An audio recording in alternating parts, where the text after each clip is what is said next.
Are they here? Are the Revengers here? They call The themselves sisters? the sisters. No, they don't. Hey, sisters. Hey, sisters, welcome back to my channel. We're going to show you their show for the first time. They had Shane Gillis on, my old enemy. Would you like to set up our guests? Okay, here they are. So this is the show, Revenger. This is Rico. This is Mersh. These are the guys. You've heard this term Mersh all the time. That's it. That's Rico. I like these guys. Sweet guys. I've gotten messages from both of them saying, really love the show. And him going, really love the show. So you can't be mad at some, you can't, it's very hard to be mad at these guys. They really love the show. The last thing they want is to turn this on and hear it. Uh-oh. We've been waiting for this. Red bar's turned. It's the last thing they want to hear. And guess what, guys? You're not going to hear it today. This is Shane Gillis-centric. But there's going to be a lot of inside little slips from me that lead people to believe that maybe your time is over. No, I'm just, come on. I'm just trying to put fear throughout people's minds. They had Shane Gillis on. That's a huge problem for me. That feels like a betrayal, a revenge. We're going to cut to, let's just watch the beginning here. And then we'll show you Shane Gillis. 3 big oopsies by Shane Gillis. Come on. Yeah, sure. Our next guest, of course, he's the host of Matt and Shane's Secret Podcast. It's frozen here. It'll unfreeze. Was in the news cycle last year. It's a very funny comedian from New York. Being joined by Shane Gillis. And very funny? What are you talking about? I've been telling you for a year how much he sucks. So you've been watching this and disagreeing with me? The Queen? I assume if you say, Mike, I like the show, it means every person I hate, you hate. Right, guys? I hope that's the case. So when I see very funny comedian from New York, I go, I've been making fun of him for years. You say you like Red Bar, so why is he very funny? Would you like to set up our guests while I get them on? Yeah, sure. Our next guest, of course, he's the host of Matt and Shane's Secret Podcast. And, of course, he, was in the news cycle last year. It's a very funny comedian from New York. Being joined by Shane Gillis. And apparently Doug Stanhope, too, which is a very odd surprise. How you guys doing? What's up, guys? I've never They're been coming worse, to be honest. Mighty big laugh. Some would say a pandering cackle. Hey, listen, I like these guys, but come on, this is Shane Gillis. He's no leader in comedy. He doesn't have to like you. You could be straight with him. So here's Shane Gillis, the big fucking R, and that's Doug Stanhope. I know you're going, no, Mike, that's just an elderly peanut with some headphones stuck to it, some mini headphones. No, that's Doug Stanhope. He's very old. He doesn't get how Zoom works anymore. Very tiny man. I hope you could really see his head. Is there any more at this beginning part I should play? Just that's great. Laugh. That good? I'm violently hungover. Oh well, we assumed that if you were at Stanhope's place. Yeah, I mean you're at Bisbee's Waco compound, so I wouldn't expect anything less. What's up, guys? Yeah, this is one of the first days that really caught up to me. Today's you guys. This is hard for me to do this. Okay, great, right? Well, Shane is shit, and I've been saying this ever since. Everybody wants to rally behind this guy. My big thing with Shane, I had, the only take that was different than anyone else's was mine. And that was, remember Shane Gillis, of course, if you don't remember him, he was the guy who got fired from SNL. He was hired by SNL and fired before his first show because they found him saying chink on a podcast. Yes. And because he was fired from SNL, all the gas digital type guys, like any guy who wears dusty black sweatshirts and big black fucking hats with huge amounts of embroidery on them, was like, Shane Gillis rules, man. We're on his side. Did you forget that he auditioned for SNL? He wanted to be on that show very badly. He was done with you guys. We've got proof of that today. He's not a badass guy like me. He said Shank once on his podcast. Okay. He got busted for it, was mortified, deleted all of his episodes, wanted to be on SNL, and now is taking what he can get. He's taking the leftover scraps. But I'm here today to show you that Shane Gillis is not over wanting to be on SNL. He does not ride with us people. He is a sellout, and he's... Because you're a whiny little bitch. You know, just because somebody is ostracized by the left doesn't make them a friend of yours, okay? We got to stop doing this where we run to the other side because we hate... You know, I hate Kumail Nanjiani and all these people from the left, but I don't run over and become a Proud Boy to spite them. You could just run over and be yourself. You don't have to join a team. And I mean, this is kind of what I've been preaching since this all started. We must be better than this. I know you want a team, you want a support group, and it happens that all these terrible people on the right are the only one who support, you know, the free speech thing. That doesn't mean we need them. We need to start our own little thing, a non-political free speech movement. Okay? Don't run over to those guys and start believing in God and wanting to ban abortion just because you want to say the word Nico. Nika. Okay? And that's what I've watched people do. And don't tell me you didn't do this. Don't try to pretend you've been a conservative your whole life. Everyone always hated conservatives. Alex P. Keaton was a conservative. They were ultra nerds. Okay? They're just as crazy as the left. Please. You know, and a lot of people are afraid to say this. Even people like Crowder, he didn't even want to be this conservative. But he saw that's what these people wanted. I could have done this easily. Gavin was another person who just started dollar signs. And by the way, they put so much pressure on you.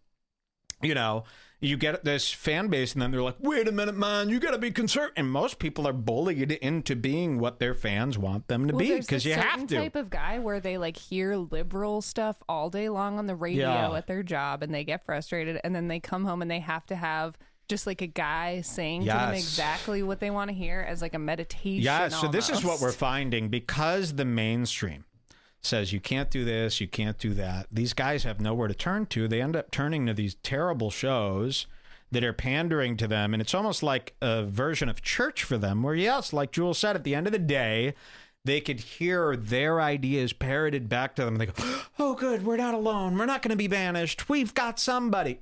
Now, that's great, but you're still running to the wrong people. You're running to... Because you're a whiny little bitch. So, very nice. Shane Gillis is not cool just because the left hates him, okay? You gotta understand. There's two different things going on here. Anyway, would you like to hear Shane's talk about SNL? This is gonna make you disgusting. And I'm kind of mad that the Revenge of the Sis guys didn't just hang up on him during this. They want to be friends with him because he's big, they think. He's Can not I just big. get something off my chest? Yeah. Mersh has blades. Mersh has blades. That's all. Holy fuck. Why'd you get your blades run out? Where'd you get your blades? What does that song go? Why you let your blades grow out? There you go. All right. Those are blades. No offense. All right, let's see what happens here. I know, it's like all the people that would flood me with requests for GoFundMe's, like because their kid has spina bifida. And somebody, tragic shit, and you just lost your license. It was like I fucking went to Wendy's. That's what really. It's fair. Yeah. I should have just went straight home, but I went to Wendy's. Well, luckily luckily times have changed. So yeah, It's amazing. You know, I've also Shane. I've also been kind of on a news break too. So don't spoil it for me. But I guess you could spoil this one. How's the SNL writing been going? Good. How do you like it? It's been good. I don't know if you've seen it. I'm responsible for all the good stuff they're putting out right now. Oh God, I would. Now look at the mongoloid Shane's eyes every time SNL is brought up. He ain't over this SNL thing, you know. And now the thing is to make jokes. How's the SNL writing go? Very funny. Well, the reason Shane's still rattled by that. He very badly wanted that SNL gig. He had cha-chings in his eyes. He was thinking he's going to be the next Pete Davidson, rolling with Ariana Grande, going to the parties, wheeling and dealing, being in the movies. I mean, hey, listen, there's a lot of comics out there that go, wait a minute. If I'm on SNL and I just do okay, I could be in comedy movies for the rest of my life. I could be the next Adam Sandler, maybe. I could be the next Will Ferrell. I mean, being on SNL, you actually have an opportunity to be an A-list celeb. Tina Fey, Amy Poehler wasn't on there, was she? No. But I mean, the names go on and on. So, you know, a lot of these guys, they really do. Now, but SNL fucking blows now. The world has turned, and SNL is doing, you know, Hillary tributes now. I mean, the show is awful. It's not the same SNL. So when you see a guy like this want to be on a program this gay, well, he's turning our backs on people like us, okay? Someone in the chat says Shane is a Rob Riggle wannabe. Yeah, that's bad. You know, especially these days with all that's going on, I shouldn't even have to explain why that's bad. It would be like if all of a sudden I deleted all the Red Bar episodes and wanted to be on SNL. Because you're a whiny little bitch. I love that drop. I don't care what anybody says. Just let us have it for one day. Imagine if you woke up one day and I said, sorry, guys, change your plans. Episodes deleted. I'm trying up for SNL. You'd be furious with me. And that's how you should be with Shane. He didn't want to get on SNL and bomb and troll SNL. He wanted to become one of them, and he still does. So he brings up this joke. Ha, ha, ha. Do you work for SNL? Listen to Shane here. Seen it. I'm responsible for all the good stuff they're putting out right now. Oh God, I wouldn't take any credit. Whew, dodged a bullet, bro. Dodged a bullet, bro. Look. I dodged a bullet of having to do something corny on national television. Listen. Yes. But you know, it would have been a lot cooler. It would have been a lot cooler to be rich and famous. That would have been nice. Wow. It would have been a lot cooler to be rich and famous. For who? You? You know, that shouldn't matter. The audience shouldn't care how rich we are or how famous we are. That shouldn't matter to the audience. So that's a selfish reason. He said, I know it would have been terribly corny and it would have been gay, but I would have been rich and famous, and that would have been cool. We should have a giant problem with that. That's what Chris D'Elia is doing. That's what all these guys are doing. And we're not getting the good stuff anymore because everybody wants to be rich and famous. You see him on TV, read him in a magazine. So yes, celebs, no sympathy. Lifestyles of the rich and famous. That's all Shane wants. He don't care about you, and that should be a betrayal to you. But you know, it would have been a lot cooler. It would have been a lot cooler to be rich and famous. That would have been nice. You're all right. Well, you know, there's that. But on the upside, yeah, but now you're like this cool rebel character, you know? Nope. Like a James Dean, you See, know? that's the problem. He ain't a rebel character. What rebellious shit is he doing? All he did was apologize. All he did was apologize to the masses, and then he sits on Legion of Skanks like this and says 2 words, and every word that flies out of his mouth, everyone's, ha, ha, ha, oh my God! As if it's like interrupting culture. It's not. He's a big pussy. He's not cool. He's not a rebel character. You want him to be. It's like how the world wanted Amy Schumer to be a power woman who schools everybody, but she wasn't. They just wanted her to be. And now you got all these people like us, right? They want him to be this icon, but he's not. He's a fucking pussy. And believe me, if SNL came back to him and said, hey, would you denounce Louis J. Gomez? We'll let you on the show and we'll give you a speaking part. he would do it in a second. He already denounced his roommate to look cool. Yeah. On the upside, yeah, but now you're like this cool rebel character, you know? No. Like James Dean, you know what I It's mean? a little over I'm the cool top. to like fucking podcasters and like 1,000 dudes on Reddit, and that's it. Yeah, that sounds way Yeah, cooler. That's way cooler than dating. You're not cool to us. You thought you'd be cool to a guy like me, didn't you? No. Mikey Seesaw. Mikey Sawsaw. You ain't cool to us. And if you're not cool here, it means nothing in the real world. Fun, Also yeah. racist. Racist like me, yeah. Thanks, Doug.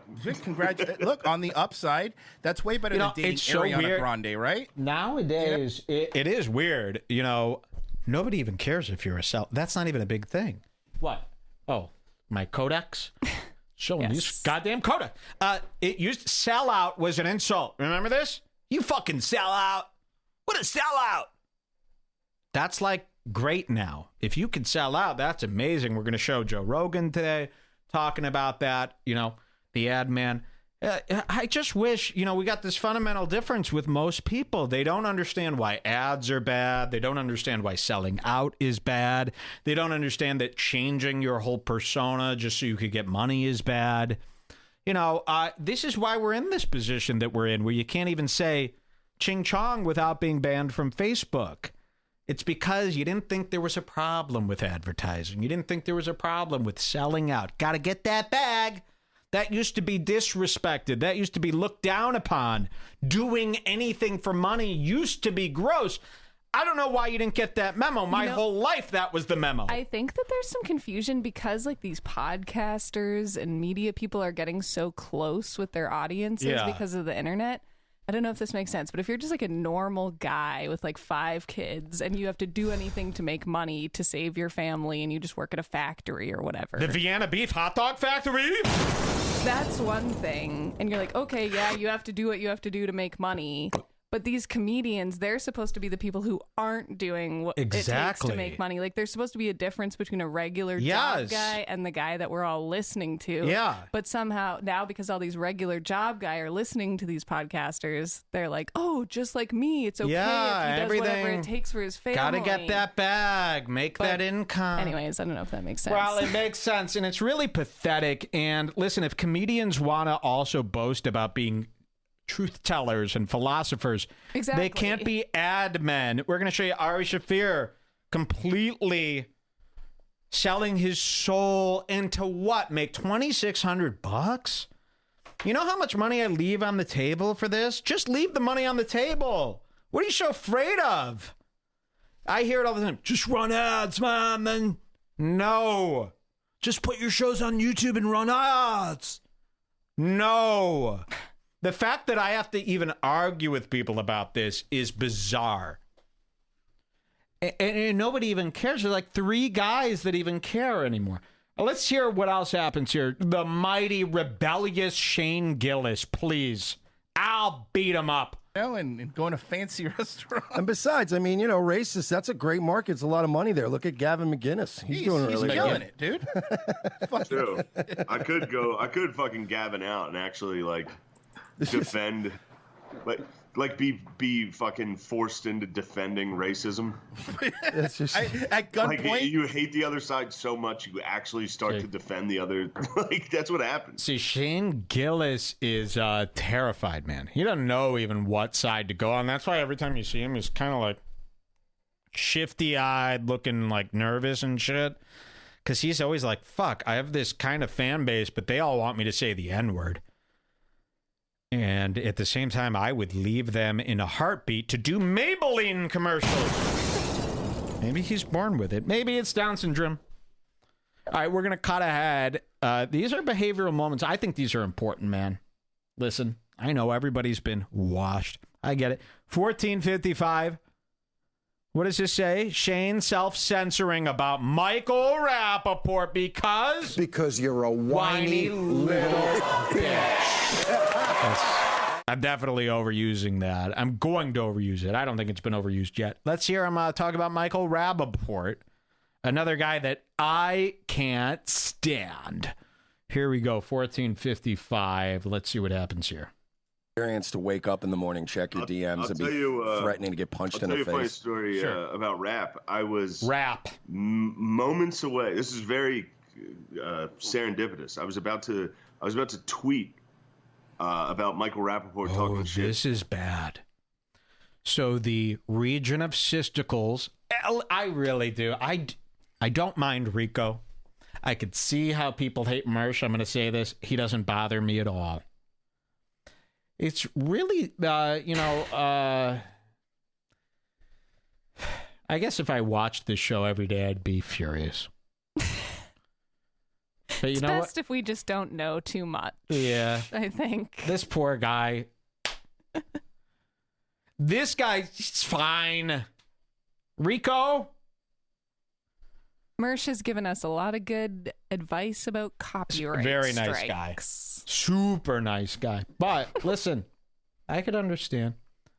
I could understand. Now that I've noticed his blades, he's almost turning into a full Melton. Maybe we should go to their house, beat the living fuck out of them because you're a whiny little bitch. Yes, thank you. We should have more. I like that. That makes it feel like there's an audience here. We should get a full audience soundboard. I like these guys just fine. But watch this. So Rico and Mirko start bringing up Michael Rappaport, a person that they hate. Okay, Michael Rappaport. This guy's like, you know what, dude? Fuck Donald Trump. I'm Michael Rappaport. We've seen him in movies like True Romance. I always thought Michael Rappaport was a guy from the films. Now he's a basketball analyst. And they're going to bring up how they hate Michael Rappaport, and Shane Gillis is going to talk about how he loves Michael Rappaport. But listen to why Shane Gillis loves Michael Rappaport. Here's what I'm talking about. Sell out with me, oh yeah, sell out with me tonight. The record company's going to give me lots of money, and everything's going to be. This is why I like ska. They were against these people. You think ska's gay? Well, at least they don't do the Super Bowl. Well. At least Brendan Schaub doesn't know what it is, okay? So ska used to make fun of sellouts. These people are sellouts. Watch this. Up in the morning, check your DMs, and be threatening to get punched in the face. I'll tell you a funny story about rap. I was Rappaport. Moments away. This is very serendipitous. I was about to tweet about Michael Rappaport talking shit to Donald Trump, like about how fucking corny it was. Wow, Shane Gillis was about to tweet that Michael Rappaport sucked. He hates him. He watched some of Michael Rappaport's stuff. He said, not for me, dude. Neuters. I'm going to tweet about it. But then... And I was like about to publicly talk shit on him. And then later that I was like, I shouldn't do that. And then later that day I got a call that was like, hey, Michael Rappaport's touring, and do you want to open for him? And I was like, yeah. Like, immediately. I literally, that day, was about to be like, Michael Rappaport sucks. And I went and hung out with him. And he's the man. He's the man! That's all it takes, folks. That's what's happening in comedy. There it is. He is the man. Do you see? So no one can talk shit about anybody else because, you might affect an opportunity. And then they admit it. In my wildest dreams, I would never admit something like this. Is what I mean about things being crazy. Do you see it? This should be clear as night. He has this opportunity now. He loves Michael Rappaport. Even though we wanted to talk shit about him, he's not going to talk shit about somebody who gives him an opportunity. That's what's happening, folks. And then they do the same thing kind of to him. I feel like Mersh would call someone out for saying something like that. You should just always stick. You gotta be yourself. Stick to your guns. You're not gonna lose. Who cares if he hates you, Mersh? Come on. Who cares if Shane Gillis hates you? Listen. You can hate, like he could say a mean tweet about Michael Rappaport and then end up liking Michael Rappaport and still be honest about the whole thing. Here's one thing too. Yeah, exactly. You're allowed to hate everybody, and then if Michael Rappaport, yo, dude, you were talking shit. Hey, man, I like you now. So what?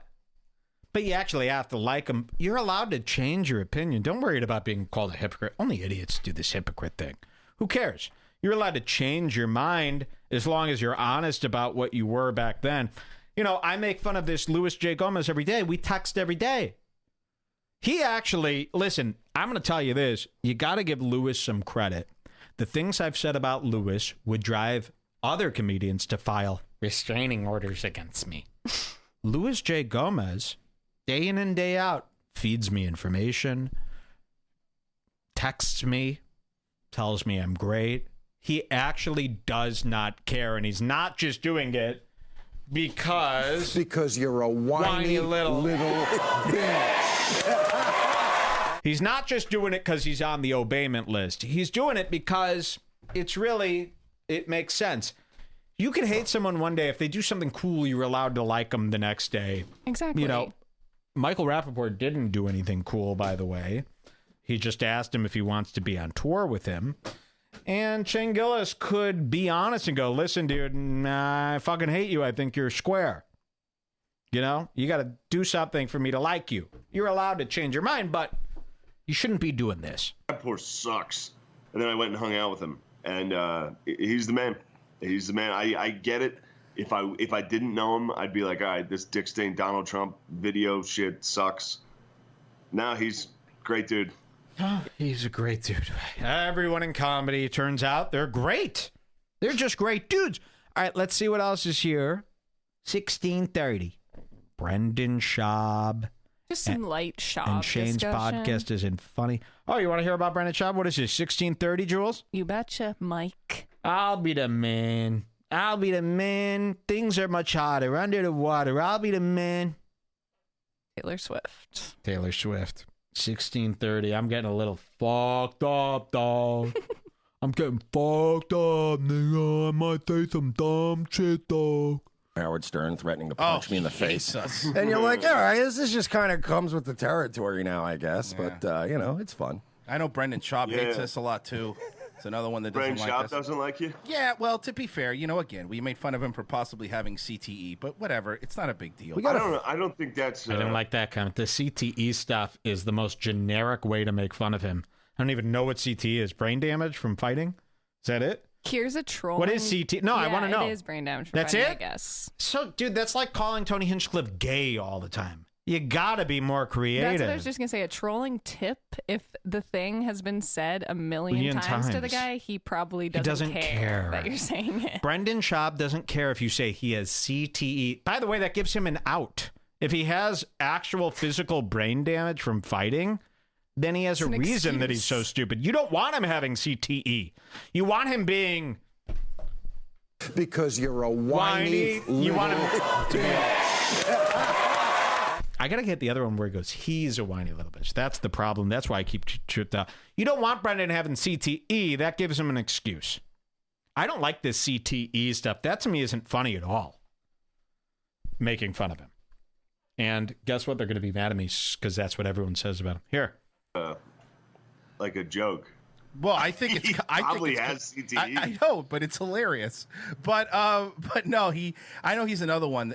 Definitely another one that kind of... he called your podcast not funny, by the way. Not that he even started shit, but he did say you guys aren't funny, and for some reason... Here it comes. Watch this. Yeah. That's another one where I'm just like, if I were them and I just saw a clip of my podcast and I wanted to come up... here comes this big fucking Mongolian. Look at this guy, and if I ever see him, I'm pulling down his pants, ripping off his fucking wiener, and pushing him into the pool. All right? That's what I'm doing. I could pull his dick off like that. Shane Gillis's dick comes right off with a tug. It's got that little fucking it's got worm. A suction cup Twist, that tug, sticks it on. Boom, it's off. I throw it. No more dick for you. Fucking frigate. So I hate Shane Gillis. I could beat his ass in any fucking realm in this planet. I'll push him into the pool. I'll shove that dick right into his mouth like a baba or a pacifier. And I'll watch him bubble down to the bottom of the pool. Now, Shane Gillis is he's just been told by Rico that Brendan Schaub hates him. And now he's going to be like, oh, yeah, well, if Brendan Schaub hates me, then I will say this. Watch this. If I were them and I just saw a clip of my podcast and I wanted to come up with a new take that was like, I'm not going to, as a comic, I'm not going to condemn him for being racist, but I will say the podcast isn't fun. I don't know. He also, Yeah, whatever. Ah, what a pussy. Wait, there's more. I like Somebody how says, rip that nigga's dick off. Give him a wedgie, no. I like how he'll forgive Shab for straight up calling him racist, but then he got mad about our video where we just made a joke about his Yeah, remember roommate. that? He We made couldn't it even bring it up. That because we our were- videos speak truth. Yeah. He knows. Ooh, this red bar knows exactly my deal. Stay away from this red bar. He knows. Ooh, when I rip that pee-pee off and put it right up your nose as a nose plug. Ooh, are you going to bubble down at the bottom of the pool? I don't know. He also, yeah, whatever. He pulled back. I've never seen him, but I get a lot of people saying, "What do you think of him?" Like trying to bait me to talk shit about him, but I don't. Yeah, he's new. He's fucking new at stand-up. Who just said that last week? Midnight Gospels, Joey Coco Diaz. Why are you making fun of Brendan Schaub? He's new, for God's sakes. That allows me to say, yes, I agree with you. He's not good, but it's because he's new. He ain't new. It's been 5 years. If he's so new, then you shouldn't have him on your fucking podcast. And this is the excuse that all pussies use. Brendan Schaub sucks? Oh, well, he's new. I'm new. And I'm great. You know, this new thing, that's an excuse. But watch what he does here. He's new. He's fucking new at stand-up. Yeah, I know. And he's doing he's got a special that was, I'll go ahead. If he said my podcast isn't funny, I'll say that his special was very funny. And he gets the big, roarous, fake laugh. Nigga, I say 10 billion times more brutal shit, and I met with silence. So Shane Gillis is like, all right, if he said our podcast sucks, then I'll say this about his stand-up special. It was funny. So you're afraid to bash him, and you think this bullshit, sarcastic little thing's going to work. And then because they want him to bash Schaub, they both die laughing. I'm appalled. That was, I'll go ahead. If he said my podcast isn't funny, I'll say that his special was very funny. And then he gets credit. See, he's so wonderful, like, for saying that. How about just say it fucking blew? Make something up. So, I'm mad. I'm mad at Marsh. I'm kidding. Is Jesse P.S. here yet? Somebody wake him up. I don't know what else Jesse's doing. This is Jesse's big day. All right. What's our next time code here? 2140. And this is why he's the rebel here. Do you see this? This is my final point on that one. He's crazy, he said. No, he's afraid to talk shit about Brendan Schaub, even though Brendan Schaub talked shit about him. He still doesn't want to go there. No, he's James Dean. No. And by the way, James Dean wasn't good. That was a fag guy. What was James Dean even in? No, none of us has seen any of that movies. That was like a girl's thing. James Dean. That's not cool. What, you're buying posters from IKEA of a heartthrob? And what is James Dean? All right, what's the next time code? 2140? Yep. Stanhope is an ant. Yeah, I actually like him. He has like a Dave Listen, Landau I like him. haircut now. I like him. Even though he dissed me, I like him. He's sitting there going, like Orville Redenbacher. I think he's a sweet old man. I like a sweet old man. There's nothing wrong with a really, really old fucking man. 2140, what happens here? Just Shane's thoughts on talking bad about other comics. Shane's thoughts about talking bad on other comics. Oh, let's hear. Will he say something cool or something fool?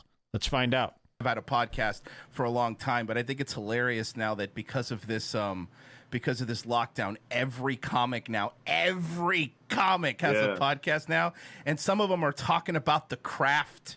And you know how to fucking, man, we're seekers of truth and stuff like that. Yeah, that sucks to hear.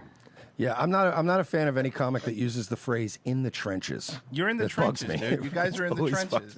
Oh, we're in the trenches together. You're like, wait, what? You guys are right about that. Yeah, that shit sucks, especially and when Stanhope's kind of looking like, I think I invented that term. I think I've said that 1 billion times. So, yikes. That Especially is when Doug it's a comic stand-up, who yeah. sucks, and they're talking about, like, you know, dogging it out in the trenches. It's like, dude, you suck. Shut up. My favorite part of this interview so far has been Shane. Just, you could tell he wants to say something, but then he just pulls back a little bit. He's like, maybe Mad TV will come back and they'll hire me. So That's a straight up diss. I don't know why, there wasn't a giant screaming match and a hang up there. If somebody said that to me, I don't know if Rico even knows that's a diss. That's my issue here. He doesn't. He doesn't know that's a diss. But stupid, retarded, babyface Shane, stupid hillbilly Gillis goes, oh, yeah, basically. I get it. I fucking get it. No. I'm not. Here's the thing. I think shitting on other comics is shitty. I think shitting on other comics is shitty. Sex in the shitty. Why? Because of your opportunities. Let's hear his excuse for this one. I'm not. Here's the thing. I think shitting on other comics is shitty. I think it's stupid to do. It's bad. It's a bad look. Because why? But in person. Behind closed doors. Yeah, we'll put on every single special and be like, this guy fucking stinks. Now, that's true. Again, behind closed doors, they will say everything I've ever said about comics. That's where I got these ideas from, folks, hanging around comics. Behind closed doors, comedians shit on everyone. They hate everyone. They're jealous as fuck. But in front of open doors, they're terrified, and they're willing to admit this. Why not just pretend you would never shit on a comic no matter what? Why admit how about that? You do it behind closed because doors? Because I'll tell you why. That still gets them street cred. These idiots who listen to these podcasts are such idiots because you're a whiny little bitch.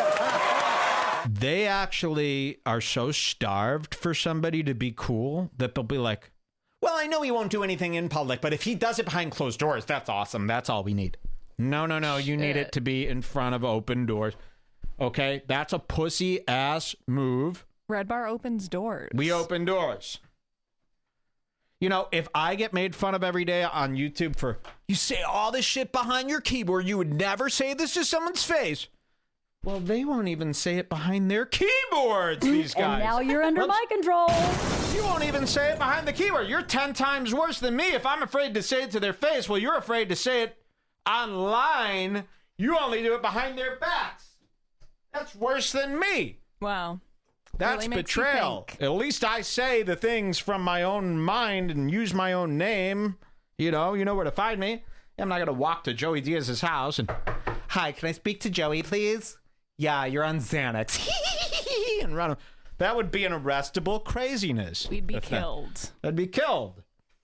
So, yeah, that would be very stupid. But this guy won't even say it behind his keyboard. That's worse. Bad look. Because why? But in person. Behind closed doors. Yeah, we'll put on every single special and be like, this guy fucking stinks. But it's stupid. It's just stupid to do. And stupid to do. Yeah, it's just a bad look. And it's a bad look. Do I look bad to you? I look great. I'll tell you what a bad look is. All that fat. All that fat. Look at you, man. If I ever find out where you live. You can shit all over these people and then you meet them and you're like, I wish I hadn't fucking done that. Wait. And is this me or is this you? Did you drop? Oh, this is me. You could shit all over. Listen to Shane's reasoning. This is what's going on in all of comedy. We're using Shane as an example, of course, as always, nigga, as always. You talk all this shit about people, and then you see them in person, you're like, fuck, I wish. Why? Why, though? Did your opinions change, or was it too awkward? And this is really why people don't do this. It's this peer pressure. This comedy scene is a peer pressure fucking pressure cooker, okay? It's a instant pop. And they don't want to talk shit because you're going to see them out and about, and then it's going to be too awkward for you, and you're going to want to make friends, so you just don't say anything. So we're not getting the real scoop from these comedians. They're hiding all their true feelings. You're listening to their podcast. It's a waste of your time. Here, And yeah, it's just a bad look. And you know, like you can shit all over these people, and then you meet them, and you're like, I wish I hadn't fucking done that. Well, the good thing is, since Mersh and I aren't comics, we do it without impunity. So don't worry about it, guys. We got you covered in the public eye. We got you. Why don't you say something mean to Shane Gillis then? Certainly, there's something to say. I mean, you should say that what he said was gay. I wouldn't laugh it up with a guy who does that, man. I mean, my life is hard enough because I do what I do. So a guy who fucking doesn't do what I do, even though he thinks what I do, the same as me, that pisses me the fuck off. So I'm brave enough to get all the hate, but you can't do it, and ha ha ha, we're friends? No, sir. Drinks away from jumping in on some of the people you're shitting on. We'll call back in a little bit. By the way, three drinks for Doug would be in about 5 minutes. 4 minutes to go. So that. Yeah, drink talk. He's fucking nervous. Again, pee-pee, rip off, mouth. What do we got next, Jules? 2615? Some more Brendan stuff. Shane sticks up for Brendan Schaub again. And this is a cardinal sin. 2816 or 15? Check this out, folks. Sticking up for Brendan Schaub. Sticking up for Brendan Schaub. Wait, you're on the complete wrong time code. 2616. See, that's why I need your help. Mikey, old. I'm here for you. I'll be here for you, even though you won't be there for me. This is like a litmus test for comedians now, whether they'll say something about Schaub or not. If you're too afraid to make fun of Brendan Schaub publicly, then you're too afraid to be a comedian. You got to sit this one out. Listen to this. I don't think it's those people personally. I just don't like I've never liked the LA vibe. So it's like, if you're going to put the LA vibe on my computer screen, I'm like, yeah, I don't like that. I think it's super cool when you're like, friends of one of the biggest podcasters on the planet. You could just park in spots at certain comedy clubs that other people have earned, and Does ROTC not know that Doug Stanhope is like best friends with Joe Rogan, the guy they keep kind of trashing here? I don't know if they know. They might not know that. That might be too old for them. I don't know. You would think, like, why would you invite these guys on and put Doug Stanhope in such an awkward position constantly? But let's hear Shane Gillis defend Brendan Sheeky. It's specials and stuff. I think that's cool stuff. I think it's really cool to just jump over people that are way funnier than you because you happen to be friends with people. But I think look all at of them this. This is really the worst clip of Shane. I never really got why Mike hated him, but now it's so clear. And that's what I meant about Duncan Trussell earlier. I go, sometimes you've just missed these little moments here. And then you might go, why does everyone hate him? I don't get it. This is why he's a fucking fake little pussy and... Because you're a whiny little bitch. All right. No more. We're doing it now, and that's fine. I really want names because I don't know. They're who just the talking kids about are. Rogan and his crew. He has a crew. Right. Henchmen. Call them henchmen. It's not henchmen. They're not the foot soldiers from Ninja Turtles. Yeah, that's not true. Brendan Schaub's like Jaws. Wait, you know what I mean? Say this again, Jules. Doug's face when he says Rogan's crew, he's like, huh. Wait a minute. I thought Rogan was... See how things are getting so weird? Only I know who's cool and who's gay nowadays. Everybody else is confused. He does questioning eyebrow movements. Yeah, well, that's his best friend. I don't know. Maybe, Doug Stanhope should hate everything that Rogan's doing right now. Doug Stanhope should be against that. But you see what's going on here. This is, that term circle jerkness. This is circling. They're circling. I've got proof. I got the files. Just from Ninja Turtles. Watch. Yeah, that's not true. Brendan Schaub's like Jaws. You know what I mean? And then, Schaub was. Here's the funny thing. Brian Callen's Odd Job. Yeah, good. Watch this. You hear people talk shit on Schaub about I don't know. I remember I just saw a comment that was like, he failed at football, at MMA, and now he's failing at comedy. It's like, dude, he played for Colorado in football. Incredible. Then he fought in the UFC. Incredible. Well, I mean, and then he did a special where he. Okay, so because somebody has success, they're incredible. It doesn't matter. The content of their character does not matter to these people. It's only if, he was successful. So how could I knock him? You could knock him. Donald Trump is successful. You find a way to knock him. Well, not Shane Gillis, of course. His family is big supporters. He doesn't want people knowing that. He's terrified of that. But You understand. You should be able to knock anybody. But because Brendan Schaub has found success, he's cool. Okay, very nice. 3620, is that our last one here? Yes. Now, this one is a little bit more about the ROTC. Really? What is this about? Read it to me. No offense. It's just Shane has been saying that he is hungover. Oh, this is funny. Shane wants to go, and this is just a funny moment where they won't let him go. He tried to do an out. So we're 36 minutes in. The interview is 45 minutes. So Shane wants to go, and they're not going to let him go. Watch this. Message each other constantly and talk shit to each other. And then one day out of the blue, he said something, and then I said something, like, we were being kind of nice, and then he was like, yeah, man, happy Easter. And I was like, oh. And then we were cool after that. It's like you could just be awful for like a year to each other, and then you say one nice thing, and I'm that easily swayed. I'm like, oh, yeah, man, happy Easter to you too, man. Yeah, take care. I hope you have fickle. Yeah, you know what, man? Hey, to you and yours. God bless. Yeah, and it's speaking of other... Man, I'm so close to throwing up right now. Do it on the air. We need the fucking Yeah, views. seriously, that would be amazing. I just realized I'm how fucking Skype dying. is supposed to I'm work. fucking dying. We've been staring at. I'm fucking dying. I got to throw up. AKA, he wants to go. Do they let him go? They don't. They make him do 12 more minutes. All right, there it was. ROTC. I like these guys. Well, we're only looking at Shut the ourselves. fuck up! Shane Gillis, I do not like him. I like him even less. You know, everything goes off a gut instinct, right? Around here. I go, oh, Shane Gillis, there's something wrong with him. And then I start discovering, oh my God, I was right. He sucks. We're taking a quick little break. We'll be right back with much more. This song is about Rick Glassman. We'll take a break. Hey, we have hats available. Red Bar. Oh, we'll be right back. Red Bar. We'll see you in a sec. Red Bar. Red Bar. Red Bar. Subscribers are bigger. Oh, Mikey Dread. With Glassman, you're dead. Metaphysically.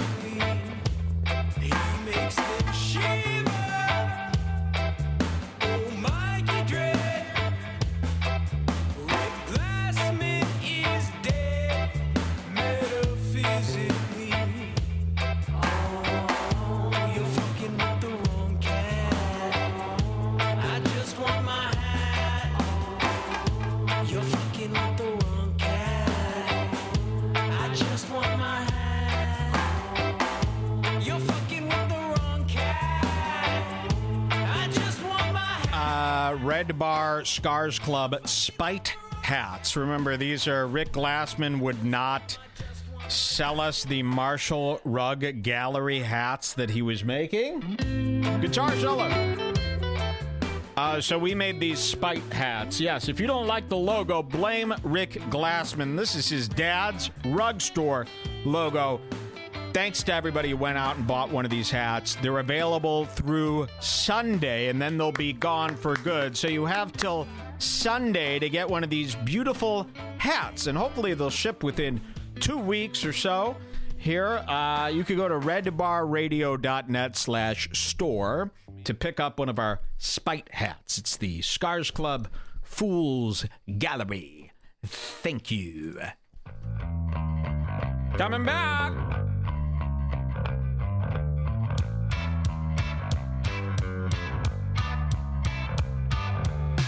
Oh, Mikey smooth, oh, Mikey nice, oh, Mikey grooves, oh, Mikey likes to see the comedians fall. Welcome to Red Bar, welcome to Red Bar. Yeah, smoking the sweet light in the morning, and I'm drinking my whiskey, looking for a fool, looking for a fool, looking for a welcome to Red Bar. Welcome to Red Bar! Red Bar! Red Bar!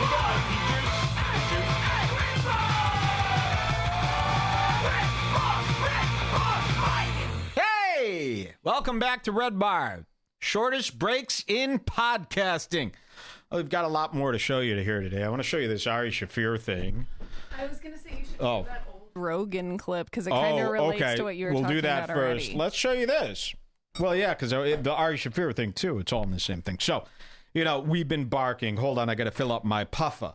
Hey, little puffer, fill you up with juice again. Hey, little puffer, fill you up with juice. This is the most annoying shit. You got to fill up your puffer. You don't really see me do this. Usually I fill it up before the show.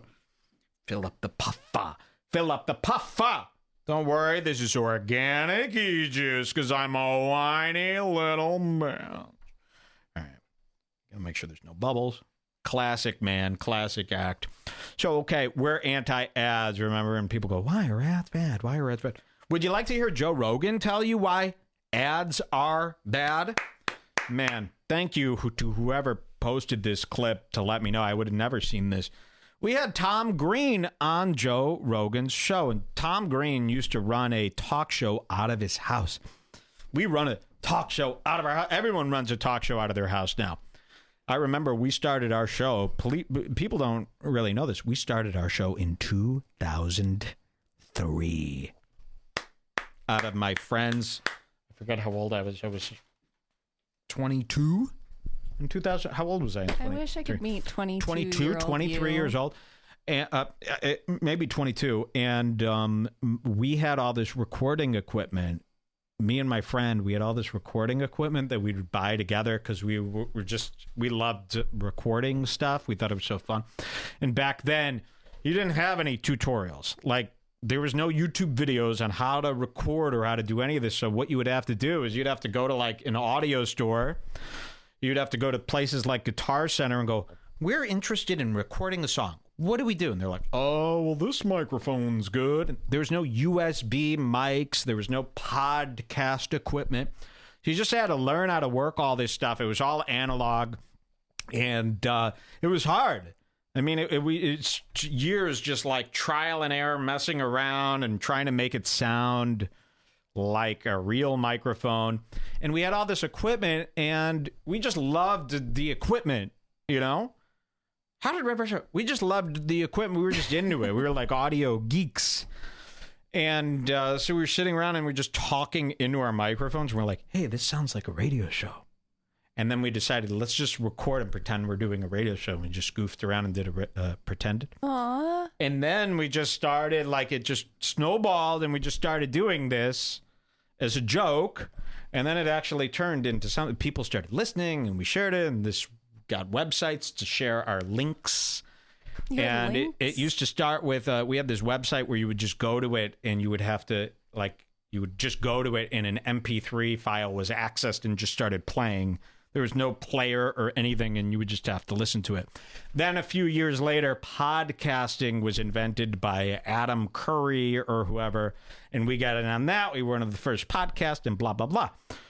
But for years back then, it used to be like, you do a radio show out of your house? How?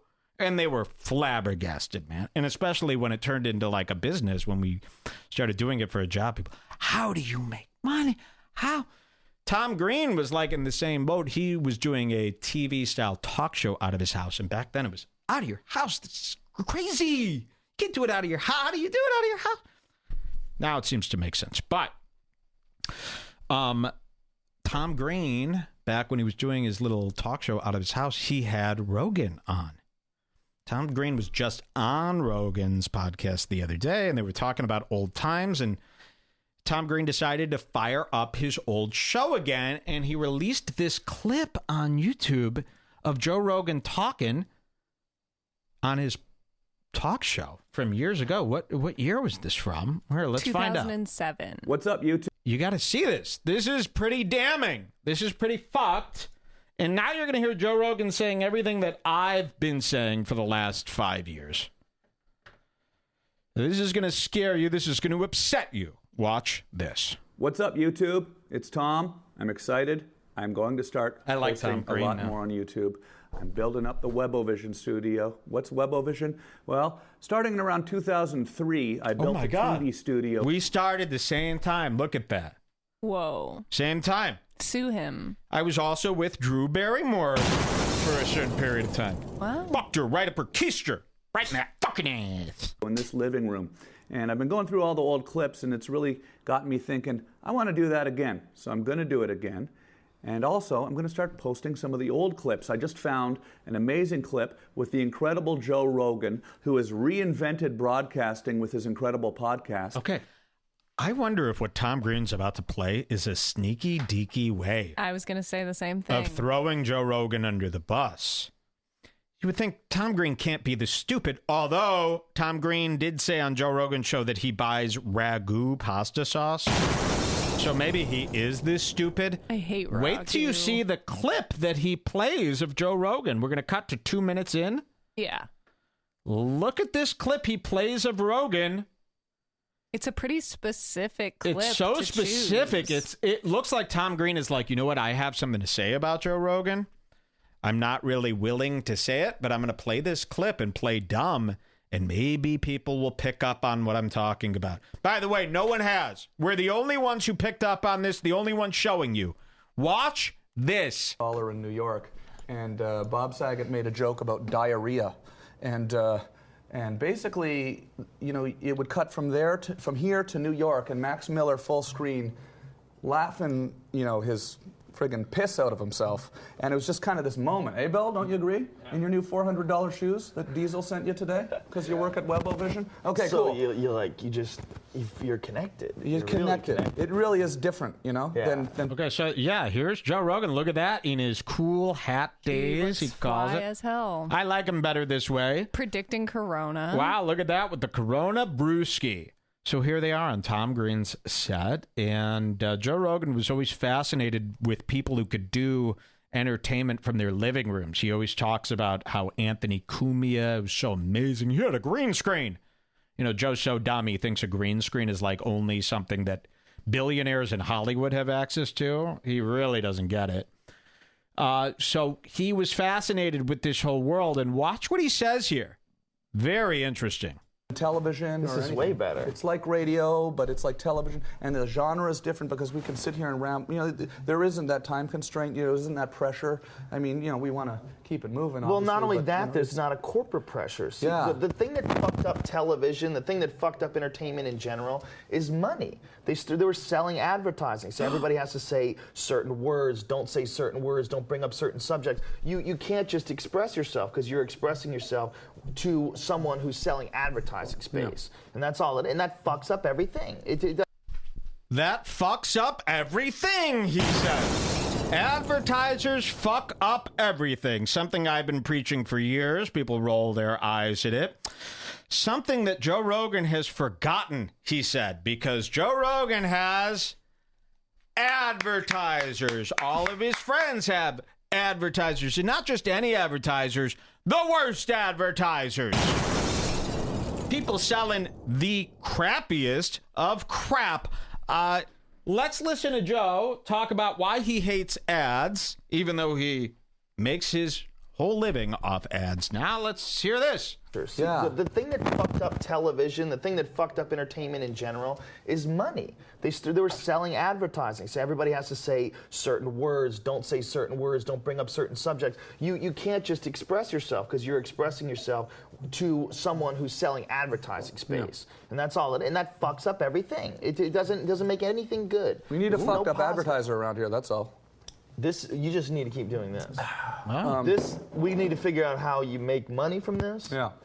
I've got a lot of neat ideas I want to talk to you about because I know you're into this computer thing. I think we create a national interweb, we call it, okay? Because we're on the national internet. I think we make a thing called the national interweb. Pretty much it. So advertising ruins everything. Don't put ads on any of your stuff. It will ruin it. Well, that's what we've been showing you and telling you about their shows for months. You know, listen, there are only, it'll get in your head no matter what. You're not going to throw away the money. Nobody is going to piss away the money. We've showed you time after time. We just showed you with Shane Gillis. We're showing you with everybody. Even a cool advertiser gets in your head. Let's say you're advertising a cool product called Fleshlight. Well, now all your opinions, let's say one day you have an opinion that sex toys are actually cringe and that people who do this type of stuff are cringe. You can't say that opinion because you're taking money from the Fleshlight people. You know, nowadays they're selling... Joe Rogan has said many times that there is no cure for baldness. It's all shit. He tried Rogaine and all this, and it was terrible. He doesn't want to do it. His best friends are selling Rogaine. A word that sounds similar to his last name. That product, Hims, that Bert Kreischer and all of them sell, that hair growth formula, that's just Rogaine. Minoxidil. Repackaged under a new name because Rogaine got such a... It's probably the fucking owners of Rogaine, for God's sakes. Just repackaging. So Joe is doing everything he told you that he hated, and this is why those shows are so fucking boring. And whether you think it's affecting the show or not, it just is. Okay? Even if it's as small as saying that Rogaine doesn't work, it's a scam. You can't say that because now all your friends are advertising it. Maybe you're advertising it. You just can't have an opinion when you have advertisers. You might clash with them. That could be bad. Yikes, man. I want to show you this. Ari Shaffir, the wonderful Ari Shaffir, you know, he went from the badass guy. There's another guy they give this badass credit to, just like Shane Gillis. He's so cool. You want to see what Ari Shaffir is doing today? This is what Ari Shaffir has resorted to today.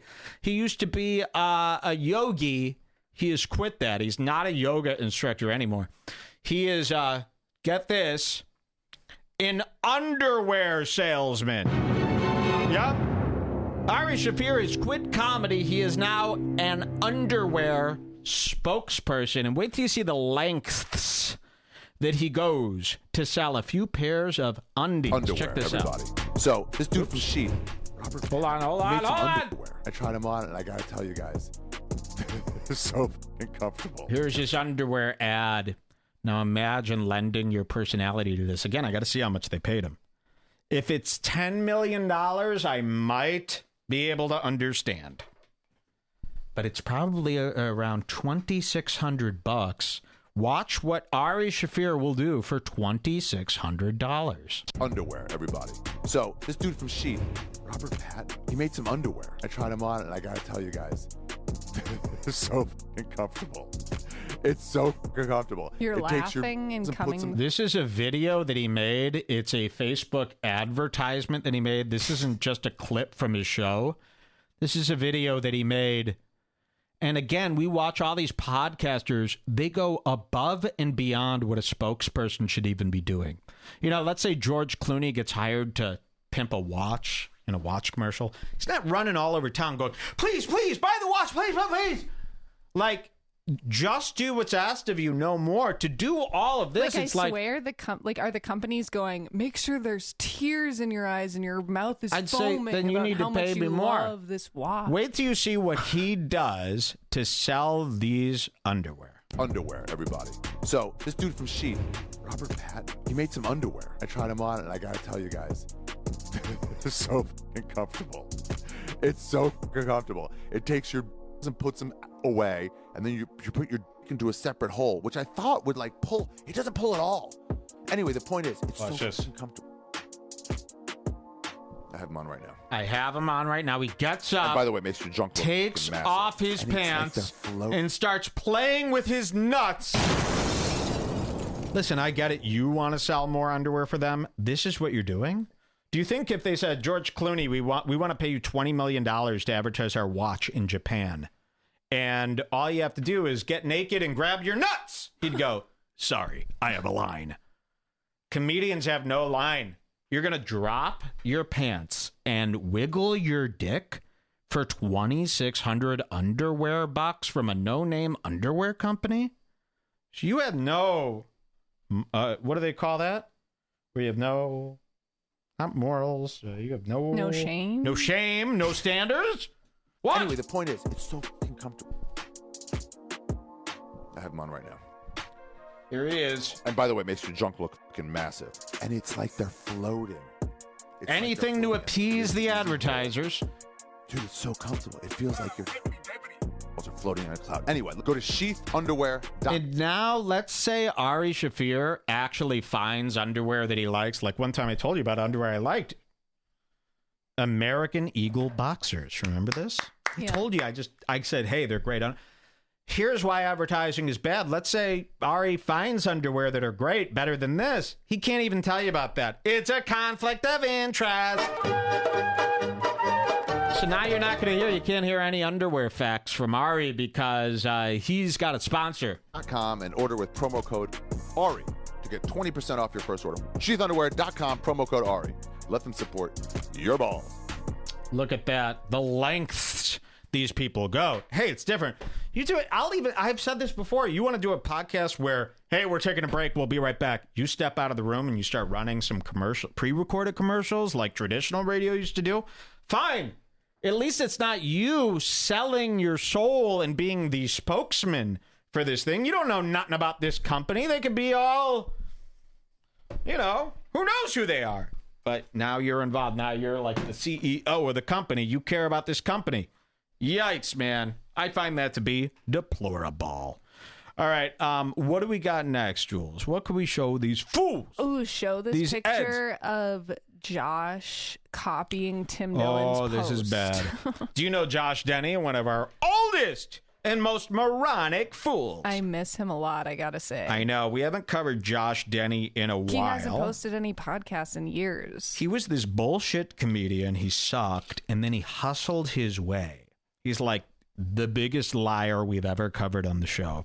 He hustled his way into getting a job on the Food Network as a food host on one of these shows called Ginormous Food. The show was canceled because of bad ratings, and then Josh got into some hot water by making a racist tweet saying that the phrase white male is this century's N-word. He got in some hot water, and he's made a fool of himself ever since. Josh Denny is back. We haven't covered him in a while. Please, I would suggest going back through our Scarchives and finding these Denny episodes and reading them. Some of the best. Josh Denny is obsessed with comedian Tim Dillon. Yes. Well, he's obsessed with any comedian. Yeah, really. well, there you go. Josh Denny, actually, he tries to suck up to comedians all the time. He'll tag them, and he tries to make it seem like he's one of them. He wants people in his timeline to be like, oh, dude, this guy rolls with Rogan. He rolls with Tim Dillon. He loves Tim Dillon. He's liked nearly every one of Tim Dillon's Instagram posts. This is big. Xander, you've seen Xander around here in our chat room. This guy, Xander, he has proof. Josh Denny does this thing. Josh Denny likes every comedian. He goes like above and beyond to really pander to comedians, hoping that they'll, because in Josh Denny's mind, what if I become one of them? What if I'm part of their crew? Woo, that would be big. We caught Josh Denny completely ripping off Tim Dillon. First, I'm going to show you Tim Dillon's disgusting... Wait, don't drag it over yet. You have to scroll into the comments. I'm going to show you Tim Dillon's really disgusting... Oh, this was a bust by Todd Detta. So this was posted a few days ago. Come on. Come on. It's thinking, everybody. Is it going to work? Because I think Todd Detta... Oh, no, because it's posted again by someone else a little bit farther down if that one doesn't work. Farther what down. Happened to Todd, by the way? We'll tell you about that later. Here is Tim Dillon. Posted this to Instagram. I'm against these types of posts, by the way. So here it is. I'll explain if you're listening to audio. It's a photo of Tim Dillon making a very funny face. This is Ethan Klein makes faces like this. Basically, what happened is ugly fat guys that are self-conscious, people with acne that are self-conscious, they've all started this thing about 3 years ago. People with acne started really posting pictures of their acne, doing videos with them with acne, and you're going, why would you ever do that? I'd be in hiding. Well, they're trying to get ahead of it. If I'm going to be ugly, well, then I'm going to be even uglier, and I think Sam Hyde did a lot of stuff like this, and then Ethan Klein started copying. And now this is just a thing where you make a really disgusting double chin face. If you're a fat guy, you want to be like, I own being fat. Here's me looking even more disgusting than you ever thought. So this is a photo that Tim Dillon posted of him laying in bed naked, making the double chin face, and it says, get the fucking cereal. Now, for the life of me, I can't tell you why anyone would post this. I mean, have some self-respect for yourself. Well, he posts this, and literally, how many minutes later? Was it the same day? I think it was later on in the same day. Later on in the same day, and we told you Josh Denny is obsessed. Is this going to show me both of these here, Jules? There's a link to his Insta. Ooh, child. I got to base this. So later on that same day, and we know Josh likes all of it. You probably, liked that. Well, no, that was an Instagram story. So later at home, the same day, Josh Denny decides to do the unthinkable, and we'll show you this in a second. Remember, I'm banned, so I have to open up a separate browse, do a paste, hit ent, and Josh Denny posts this. Here we go! A direct copy of Tim Dillon's little face. Now, listen, I don't care if anybody does this. This is just stupid. Why are you all doing this? He's literally laying in bed making that face. Is there something we're missing here? Why would he make the exact same face? Here, I'll put these two together again. And you could just see they happen on the same day. They both follow each other. Why is this allowed? This is copying. There you go. Too fat fun. So Tim Dillon's one of the good guys, man. You're wrong about this, Tim. I decide who the good guys are. Don't tell me. And you know what's the worst thing about Red Bar is you'll sit here for a year with me making fun of everybody, and then I make fun of a guy that you like, and that's where you draw the line. And you see it every day. You can't do that. You just got to go, you don't have to agree with me. We would love you to. We want you to. We beg of you to. But you could just go, oh, okay, I get it. Different strokes for different folks. I'll sit this one out. It's okay. I don't have to agree with him on every guy. But they get mad. You'll love me for a year making fun of all these people, and then I make fun of Tim Dillon, and you go, dude, fuck this shit. Fuck this. So I hurt your feelings. Now you know. And you're the same guys going, look at all these butthurt fans. You're a butthurt fan.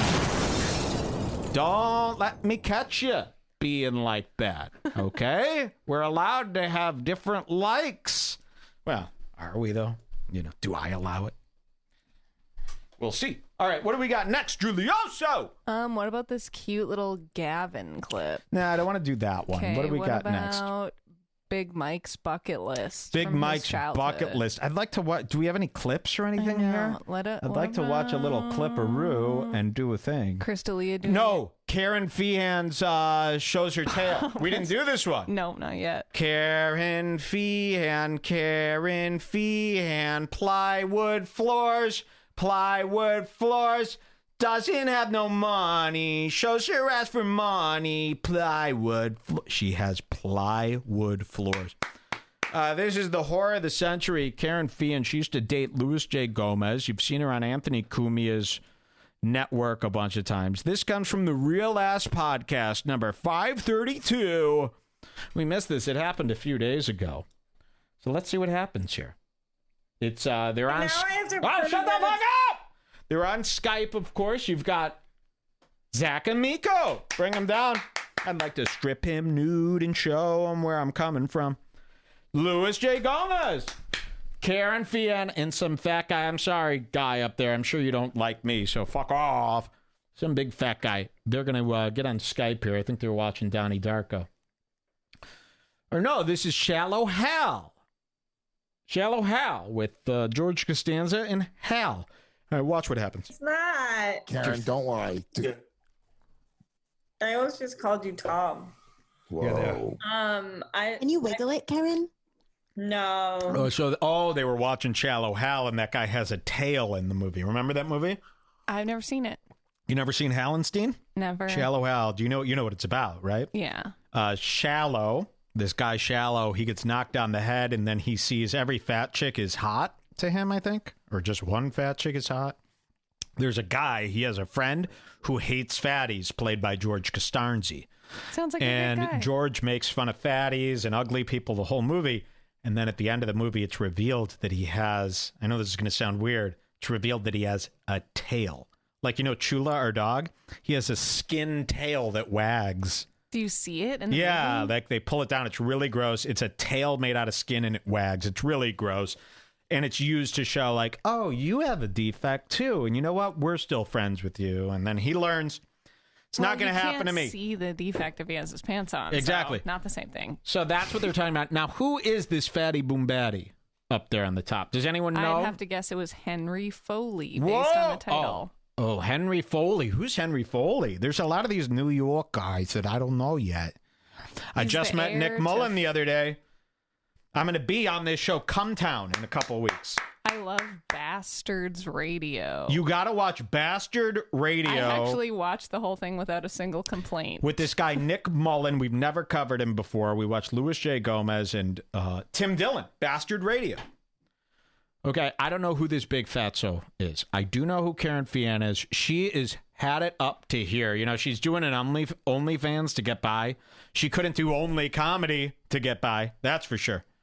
Can't do only comedy? Try OnlyFans. Yes, all you got to do is show it all for cash. What's wrong with that? Then you have to answer everyone's DM about how your boobs look. It's a disgusting way to live your life. I'll never change that.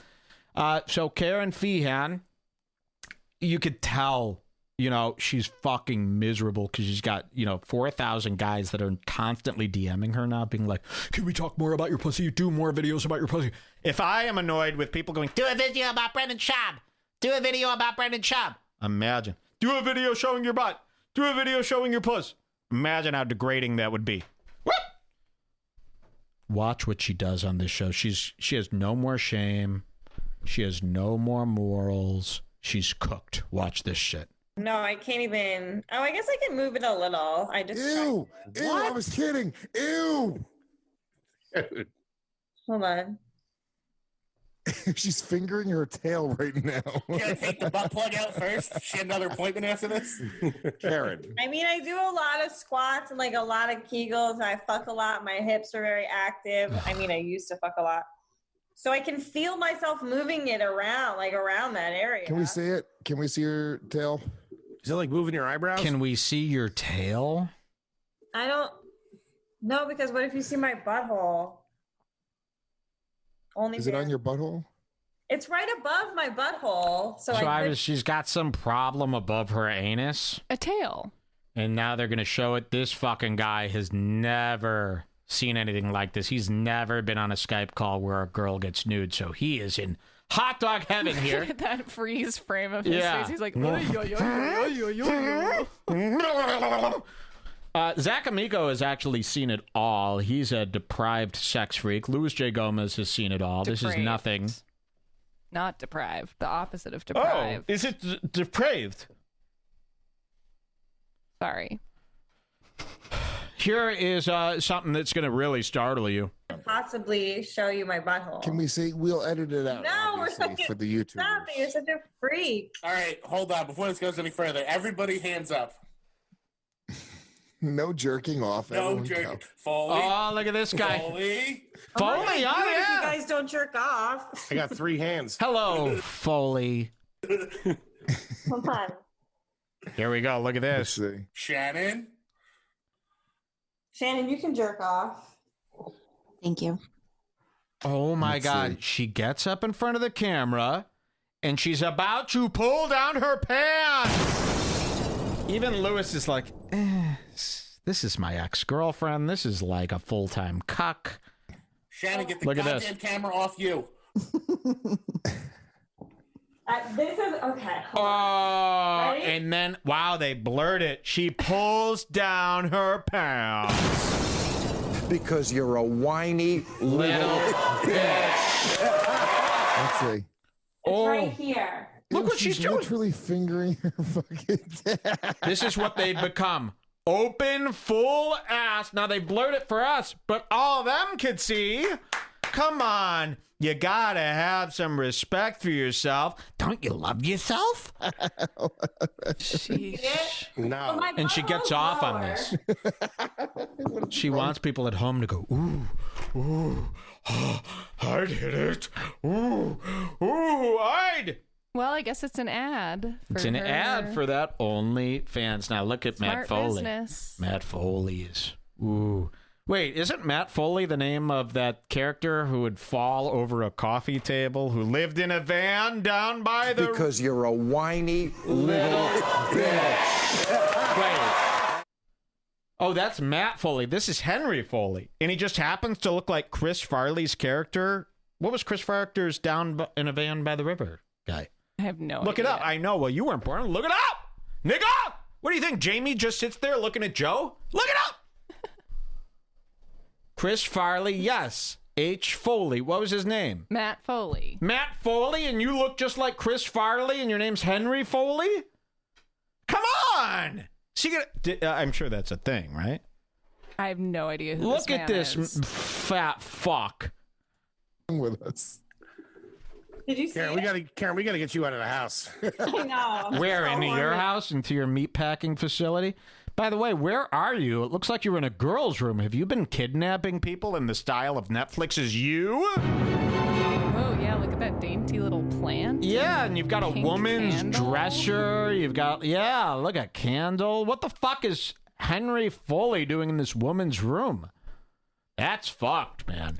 So he didn't have anywhere good to stay during quarantine, so he just broke into a neighbor's apartment, beat up the woman, killed her, and now lives in her home? I hope that's not true, Henry.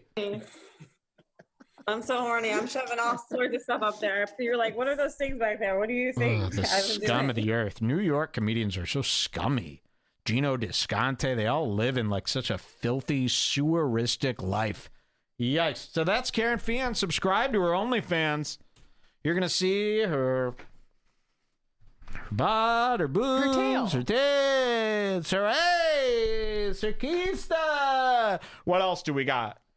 We got to have something else. We got little ones. Oh, little ones, come light that manure for me. You want a video? Little ones. Whatever you got, I'll What do anything. about- Oh my gosh, did you tell everybody your secret about Studi? What's my secret about him? Oh, Studi's honey. I felt so bad. So Studi is in the chat. He is still a fucking moron. I just saw Studi in the chat 2 seconds ago. He goes, Same. It's a total mystery, knowing what Mike likes and what he actually doesn't like. if you're that stupid where you don't know what's real and what's a bit on this show, you're just fucking stupid. And listen, you know, not everyone is that stupid. So Studi, he doesn't know what is Mike like, what doesn't Mike like. It shouldn't be this complicated. He's a fucking idiot. He sent me honey 2 shows ago, remember? And I threw the honey across the room. I go, look at this shit. I think we were on the phone with Sam Walker, or it was during the Sam Walker. Oh, yeah. And I go, he sent me honey. Remember, because I had a rough throat. Talking about how honey cures my throat, how mustard cures my heartburn. You know, the other day I had some relish to cure my headache. Whatever, you know, I like condiments. Condiments cure. And Studi sent me these big things of honey. He must have spent $44 and then another honey. $15 on honey. He lives in Georgia and he lives by beekeepers and they bottle their own honey. He sent me this honey on the show. I opened it. I threw it. And then later at home, later that same day, started reading the newspapers. Suddenly everything became gray. I started thinking about Studi, and listen, I actually started feeling sad for him. And I started going, imagine, and this happened, we're going to tell you something here. I was starting to go, this guy, he hears that I have a sore throat. He hears that I like honey in my tea and that I'm having a problem with honey. He goes to these beekeepers, spends about $45 on these custom... He doesn't have the money Listen, either. he doesn't have the money. He's dirt poor. He goes, he spends about $45 on honey, $20 on shipping the honey. He writes this nice note. And what do? I unbox it. I go, what the fuck is this fucking faggot? And I throw it, and then I move on. And I'm thinking about him at home going, now, is he a retard? Yes. I just hung my head. Is he a retard? Yes. Does he deserve to feel melancholy and the infinite sadness? I don't know. And I started feeling bad. I go, you know what? And I went over to the corner of the room. I could still see the boxes laying there. I got the honey and I go, it's got to be poisoned, right? I can't eat this fucking honey. And then I started really feeling bad for this fucking guy. And I started reading up on the company and making sure it wasn't poison. And then I actually pasteurized the honey. So I will say this, Studi, I've been using the honey you sent. Look how much I've had. That's proof. That's a lot. Now, I did pasteurize it. I go, what if he came in the honey? What if he spit in the honey? I don't think he did. I just want to say, turns out I do have a heart. I felt awful, even for the biggest retard. And I said, you know, and then I started thinking, I do feel bad for people who give gifts. I don't give gifts to anybody. I'm a monster. I want to defame, but not to cover up a Newsweek. And when people give someone else a gift, I actually feel sad. Not Donald Trump's sad, but sad like for them, like, that guy is so fucking sweet. You know, that's terrible that he's so sweet. There are things. What else? I told you the other day I felt sad for somebody doing... Oh, Paris Hilton doing art alone. Yes. I also feel sad, again, a nice sad, when people do artwork alone. I saw Paris Hilton. She worked all day making an art project. I go, that's sad. And she goes, no, it's not. It's fine. I go, no, not Donald Trump sad, but like, that's on... They're doing something nice. God bless them. I hate it when someone does something really, really nice for me. It makes me feel sick. Makes me feel sick. Because you know you would never think to be that nice. I went out of my way to eat retard honey just because I felt bad for this guy. Come on, is there anything I do like? The honey is not that good, I'll tell you that. Oh, really? I was going to say, I thought it was really good. I can't taste anything. Well, it's in your tea. Just tastes like glue. I think it's good. It's high quality. It's is from it a high real quality? bee. It doesn't matter if it's from a real bee. I want good honey, okay? So, Studi, there you are. You are stupid. The other day, he sent me a video. You want to see what he sent me? I'll prove that he's... Oh, now I got honey all over my hand. He sends me this jar. By the way, how do you get honey out of this jar without getting honey all over the sides? It's impossible. Look, you open this up, and then I got to take... Don't get it all over this. You asshole. You can't even send me squeezed bottle honey. What did I say earlier in the show? My favorite mustard is Heinz, but then Plockman's because it has a needle nose tip. This honey is in like a mason jar, and you have to take a tablespoon out of it, and then honey never stops dripping. Take a tablespoon out, you go like this for 20 hours. It's always going to drip, so you have to go over, and then it's all over the side, and you go, and then your whole body is sticky. There's nothing I can do. I end up having to wash the honey under the sink afterwards so that it's not all covered. Now I'm filled with stickiness. God knows what this honey's been doing to me, too. All right, we're going to show you. Thank you. Did you wet this? Oh, my God. You guys, I'm giving away a free trip to Hurricane Harbor Water Park this week. I don't know if any of you would be willing to go to a water park standing dick to butt with a black kid in line waiting to go down the slide. But this and is there's only one thin layer of swim trunks. And it's an organic water park that hates chlorine.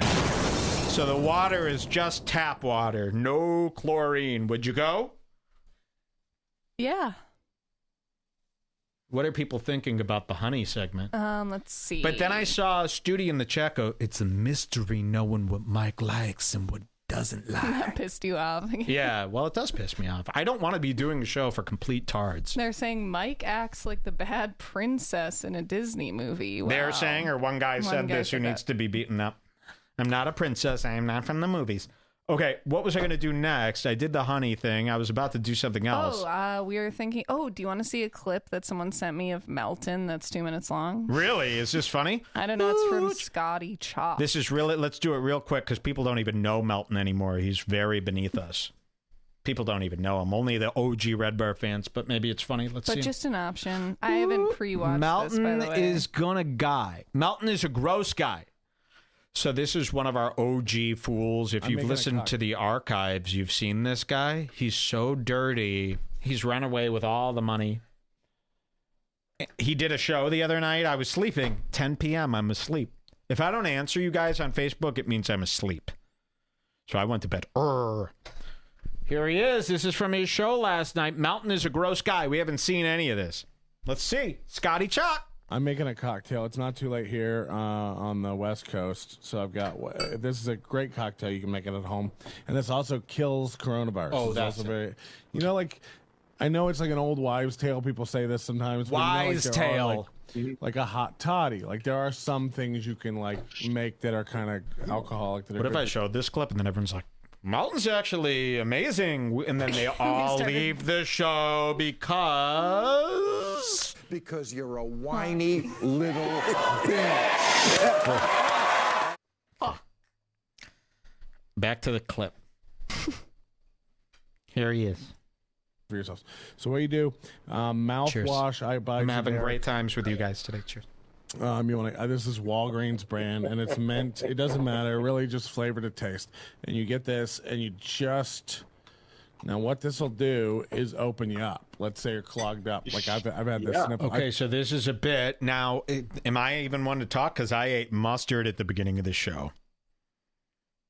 Oh, yeah. Well, that was for its healing properties. Did you guys know that ketchup clears unibrows?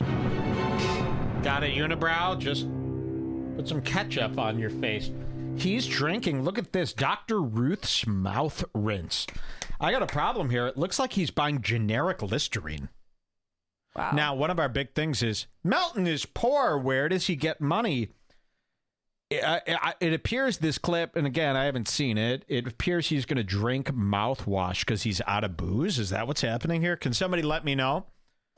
But he's got the store brand Listerine, as if Listerine is a little too costly, and you got to buy the store brand. That's a new low. I haven't seen anyone doing generic mouthwash. Usually it's Scope, Crest. If you got bad breath, then maybe try Scope. And if you wash your ass, you best use soap. Who's that? Can anyone guess? If you got bad breath, then maybe try Scope. And if you wash your ass, you best use soap. Let's see. The first person who gets it wins free Scars Club today. Wow. For a day. Let's see. 35 cents worth. Let's see, we're waiting. Beastie Boys. That guy got it. Baya-la-la-binga. Baya-la-la-binga. There you go. It's a great name. Look at that. You got it. The Beastie Boys. They are Jewish boys. They are such Jews. Let's see Melton drink mouthwash. It doesn't matter. Really, just flavor to taste. And you get this, and you just. Now, what this will do is open you up. Let's say you're clogged up. Like I've had the sniffle. I think I had coronavirus a couple weeks ago. I've had the sniffles. Then you want to get just a modest amount of Can scotch. I have your puffer? Sorry, this broke. And you pour that in. Yeah, Now, it's going to be mentholyptus, See and it's going to have that alcohol for the medicinal quality. And which hole is this going in, Patrick? Oh, any ulcer hole will do. Just any hole in your stomach. And then what I like to do, and this is just a secret of the pros, that you can do is just a little bit of a nectarine. Yeah, you want to garnish. This better it. be good, nice. Scotty Chalk. God, that is good. There's some pulp in there. Slancha. I think I saw a YouTube video with Gordon Ramsay doing that same thing. Sweet God. Why are people showing me this? Let me talk.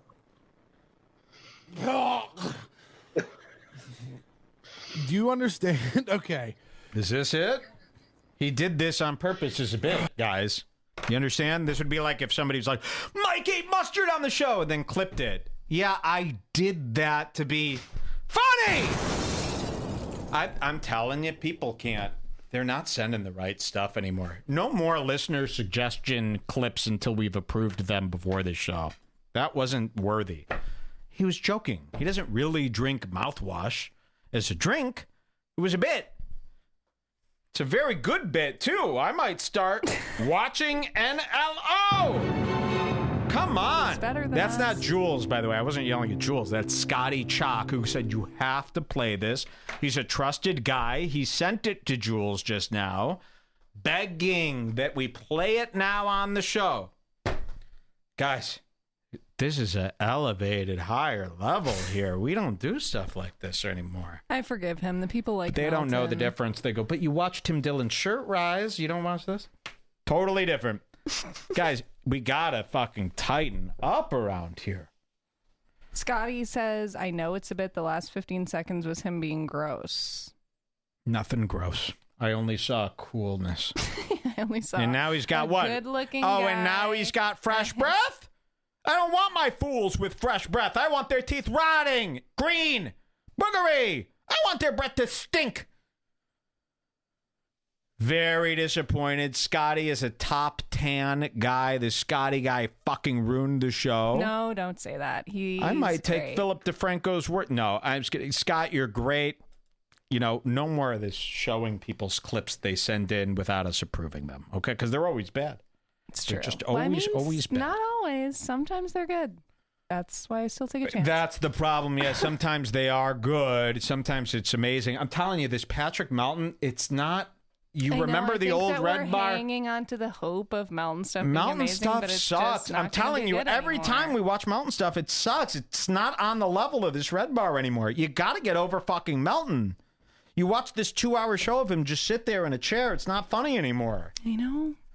It's just over. It's okay for things to be over. You know, podcast people, they got, especially the ones that interact with shows, they can't stand things changing. And they just want to hang on to the same shit. It's like these people who like Colin Quinn because he did something cool in 1998. It's over now.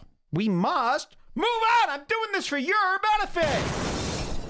You think I would ever call out Scotty Chalk? Didn't he hang out with the kid the other day, for God's Oh my sakes? God, that was so cute. Beautiful picture. I love those too. You know, the kid would not approve of that clip. The kid's sharp. Scotty Chalk? Well, oh my gosh. And also, guess what? Jessie May Peluso is on Rogan my God. today, literally No. seconds after you mentioned her name. And Jessie May Peluso is on Rogan. This is her first Rogan? Is I it? don't know. Maybe. He's not going to like her. They're going to get into some difficulties, I believe. What's going on? Did something happen? No, they just said that she was on it. So another terrible update from the show. Who cares if she's on it? Did she do anything? She's on it. Because you mentioned her, and then seconds later, she was on it. Wow. 444. Can you believe it? Anyway. Oof. You know, I got a million people right now going, Joey Diaz said 444 on the Comedy Gives Back thing. Yeah, because the phone number, coincidentally, for the marathon was 231-4445. So every comic that night said 444. Had nothing to do with us. Is it okay if I demand a little better from everybody? You know, Steven Crowder wouldn't. He would go, oh my God, we love our listeners no matter what. They're amazing. Not me. I demand more. Now I'm scared to speak. What else do you got, guys?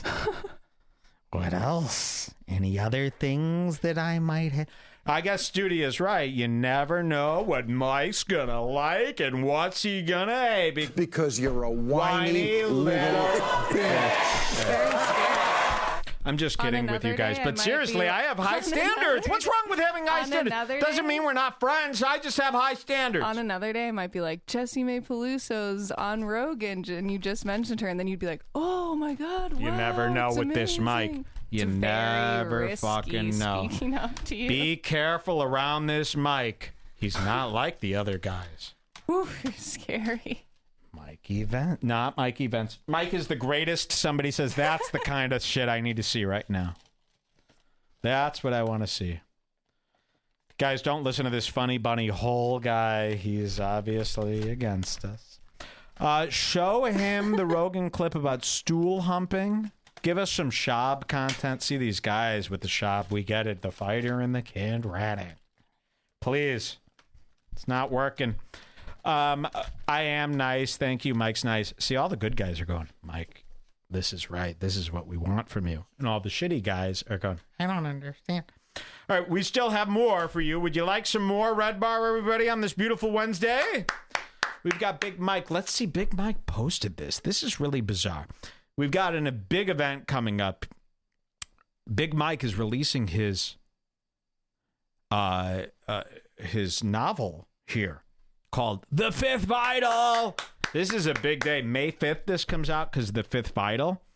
Now, it's so funny. He's got this book about how he was a retired heroin junkie or something like this. But it turns out this term, the fifth vital, is like slang for women's periods or something like that. What is that about? I saw that in his replies. Someone, okay. Yeah. So Big Mike has started promoting his Let's book. stick with that, and I though. believe we have a little list from him. He uploaded his bucket list. Do you have a bucket list at home? Are you Buckethead from KFC? I do not have a bucket list. One of the things on my bucket list is actually for me and Studi to go bee hunting. But Big Mike uploaded his bucket list. I wish all of our fools would do this. This is responsive. I haven't read this. I saw a lot of people post this. I have not read Big Mike's bucket list. But he said this. My mom just sent me my journal from Detox in 2010. This is my bucket list and my letter on the last day in the hospital. Life is crazy. Why? Because Logan Paul gave you fame? So we're going to see his bucket list. He was in the hospital for drugs. That's fucking pathetic. A real junkie ODs at home. A real junkie goes through withdrawals in his bed while he puts newspaper over the windows to not let the sun in. So this motherfucker was taken to the suburban hospital to get off withdrawals. That doesn't count. He didn't even have to go to Russia. Wow, look at that. No, if you're going to do drugs, you have to be a man and roll around and sweat and kick your legs and crawl out of your skin in your own bed. You don't go to the hospital. Please, that's fucking gay. All right? Shout outs to heroin users. Believe me, if heroin didn't have withdrawal symptoms, I'd be on it right fucking now. Escapism, folks. All right. A road less traveled. So this is his bucket list. I haven't read this. Let's see. A master's from Columbia Business. That's the first one. Oh, so these are things he wants to do before he dies. But he wrote this when he was in detox. I'm going to believe he wrote this just now. Okay. And these are the same things. Look at this. I want to have a master's from Columbia Business School in New York. Wow. First of all, that's gay. I want to go to Six Flags, Massachusetts. Whoa. Wow, you want to go on some coasters. I want to ski in Jackson Hole, Wyoming. Wow. I hate skiing. Snow activities are bogus. I want a portfolio manager in New York City. Whoa. What does that even mean? That's something that rich He people... wants a portfolio manager? Yes. Not to be a portfolio I don't manager. know. He just I want to wants ski in Lake Tahoe. Okay. You want to ski in Jackson Hole and Lake Tahoe? That's Also, on your why did bucket he list? put the state of every single thing? By He the was way, like, if you ski, you're rich. I've never been skiing in my life. I could barely sled down a retention pond hill. Okay? It's too scary. I want to travel California. Wow. I want to drive a Porsche GT. Oh my God. Most people want better things than this. I want to celebrate 25 years of sobriety. Whoa! I want to travel Europe, Paris, London, Belgium, Alps, Italy. Yikes. I want to meet a nice girl. What? That never happened. You want to meet a nice girl? I guess she's nice. To black people? Yeah, let's see. I want to create a diverse portfolio. Oh, come on, I get with the portfolio. You could have grouped that in with getting a portfolio manager. I want to own a terrier. Ooh. I want to write a novel. Whoa, look, he did that. I want to weigh 200 pounds. Okay. He used to be 300 pounds. I want to have a family and love my family. No, that's never going to happen. You're with a porn star, a gangbangist, by the way. 80 black cocks coming from all different directions into her eyes. That is not a family man. I want to find real friends. Wow, that's still never happen. And then lastly, before I die, I want to go to an Eagles game. Hey, Big Mike's bucket list. How embarrassing. I hate people that write down their goals. I hate people that manifest. I hate people with bucket heads. It's so stupid. Oh my God. And also look at this. What is this? Danielle found it. Oh, it's sending Sending in a me a message. drink. It's easy to send me a drink. I'm probably going to vomit in the sink. Send me that drink. Look at this. The Fifth Vital Sign is already a book, so we didn't even Google it. Big Mike has a book coming up. Pull up Big Mike's book. We'll show people. Back to back. This is super embarrassing for a guy like Mike. Typical fool's blunder. You can't make this stuff up. We're going to show you Mike's bike book. I wish I had a bike. You know, I've been having dreams a lot lately about riding a bicycle. What does it mean? Can anyone look this up in the dream journal? Jules, in the last 3 days, I've had 3 dreams about riding bikes. And in the dream, my bike was really slow, and I couldn't figure out why it was so slow. And then I got off the bike, I put it on the kickstand, and I looked, and inside the tires were filled with dirt. So I pulled the tire off the rim, and I peeled out all the dirt, and then my bike was so fast, I was flying. It was too fast. Can you find out what that It means? says, in dreams, bicycles can be a powerful symbol and reflect our current circumstances. They are often a symbol of the cycles and phases in life because they represent movement. Okay, wait, is it a new bike or an old rusty bike? Which one's better? Be honest. Which one's better? Tell me If which the one's better. bicycle in your dream is new, it could indicate that our body and mind are healthy. Okay. If the bicycle is old and broken, the dream could represent a warning about your well-being. What if the bike started out not working that good? No rust. Kept indoors. Garage covered bike. It had dirt in the tires. I said I took out the dirt and then I was flying. Oh, so you just need to remove a little dirt and then you'll be flying. Makes perfect sense. No one got one over on me.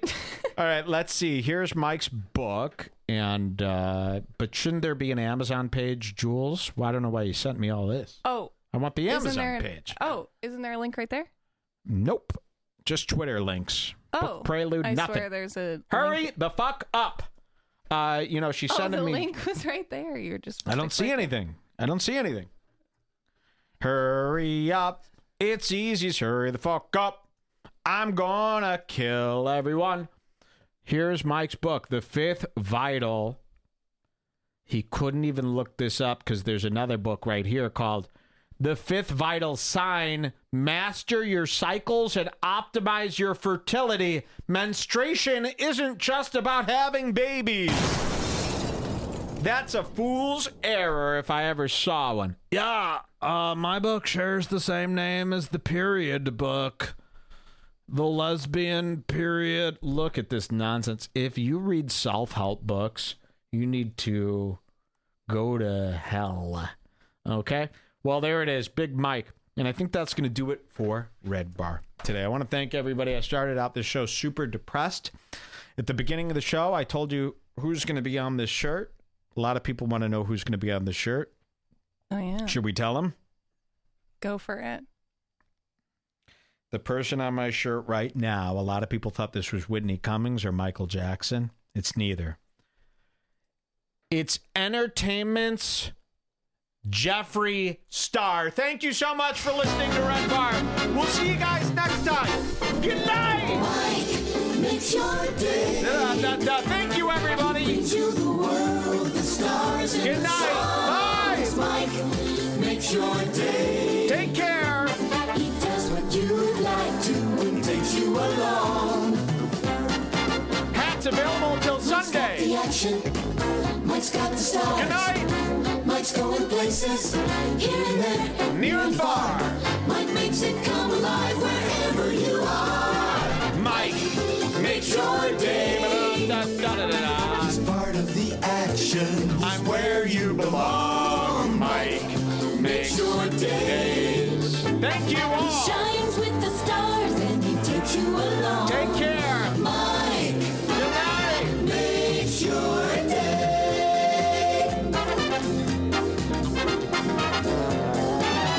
another hit show, Jules.